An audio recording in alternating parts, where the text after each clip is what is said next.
பிரணவரோ அச்சுதரின் பாலகரோ. அச்சுதர் என்று சொன்னால் நாராயணன், இந்த உலகத்திற்கு அச்சாக இருக்கக்கூடியவன், இந்த உலகத்தையே இயக்கிக் கொண்டிருக்கக்கூடியவனுடைய பிள்ளைகள். எவ்வளவு பேரு, அந்த பேரு நமக்கு இங்கு சொல்லி அம்மை கொஞ்சம் தாளாட்டுகின்றார். ஆண்டு வரம் பெற்று தரணி அரசு ஆண்டவரும், அன்றைக்கும் தரணி ஆண்டவர்கள், இனியும் இந்த உலகம் இந்த உடலாகி தரணியை ஆண்டு இந்த தர்மயுக வாழ்வு என்கிற தனியையும் ஆளப் போகின்றவர்கள் இந்த சான்றோர் மக்கள் என்று சொல்லப்படுகிறது. ஆண்டவரோ பால்வண்ணர் பெற்றெடுத்த. பாண்டவர் என்று சொன்னால் அந்த பாண்டவருடைய வம்சாவளியிலிருந்து வந்தவங்க தான் இந்த சான்றோர்கள், அதையும் சொல்லலாம். ஆண்டவரோ பால்வண்ணர் பெற்றெடுத்த. ஆண்டவரோ என்பது ஆளுகின்ற வல்லமையை பெற்றவர்கள் என்பதை குறிக்கும்.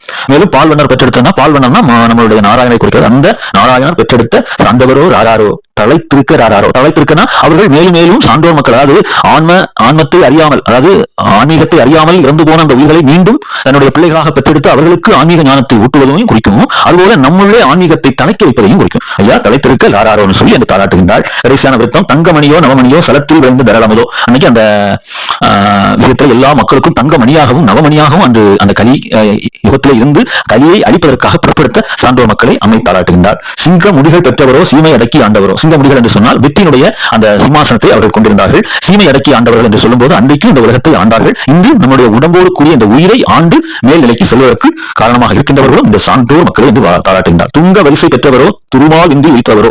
திருமாலுடைய விந்திலே உயிர்த்தவர்கள் இந்த சான்றோர் மக்கள். அது மட்டுமல்லாமல் இந்த உடம்பில் உள்ள வரிசை தானங்களில் உள்ள இறைவனுடைய காட்சியெல்லாம் கண்டு ஏறப்பெற்றார். மூலாஸ்தானம், பிரம்மஸ்தானம், விஷ்ணுஸ்தானம், ருத்ரஸ்தானம், மகேஸ்வரஸ்தானம், சதாசிவஸ்தானம் என்று சொல்லக்கூடிய 6 ஆதார தலங்களிலும் இறைவனுடைய ஆட்சியை, இறைவனுடைய வல்லமையை கண்டு அந்த வல்லமையை அவருடைய அருள் பேராக பெற்று இந்த தரணியை ஆளப்போகின்றவர்கள், தர்மயுக தரணியை ஆளப்போகின்றவர்கள் அப்படின்னு நம்மை வாழ்த்துகின்றார். சங்கம்